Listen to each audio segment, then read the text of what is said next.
We brought Rob and Stephen in to help us educate our mid-level managers on how to do their jobs. They were all battlefield promotions, earnest, wonderful people whose prior job before coming to MRC was food service or bank teller.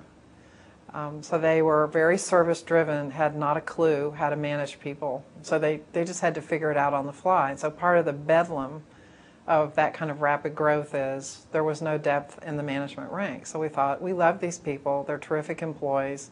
They're all still here 10 years after they got here. And we owe it to them and to the company to improve their ability to perform as managers. At the time, we had about 50 mid-level managers, various positions. And so we brought Rob and Stephen in to help us focus on those employees and build their skills. What was interesting was, and I laugh about this every time I think about it, Rob and Stephen, who are so lovely, I just told them what I told you. We want to focus on our mid-level managers, blah, blah, blah. And they go, fine, we'll start with you. I went, no. You see, we have all these mid-level managers, and we want them to be really good at their jobs. We love them. We want them to stay. We want them to be successful. And there are something like 400 people reporting to them, so we have to do it in a hurry. And Rob and Stephen said, fine, we'll start with you.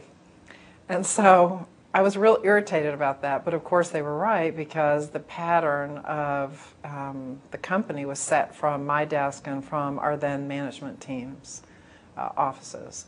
And so we started at the top and worked our way through the company.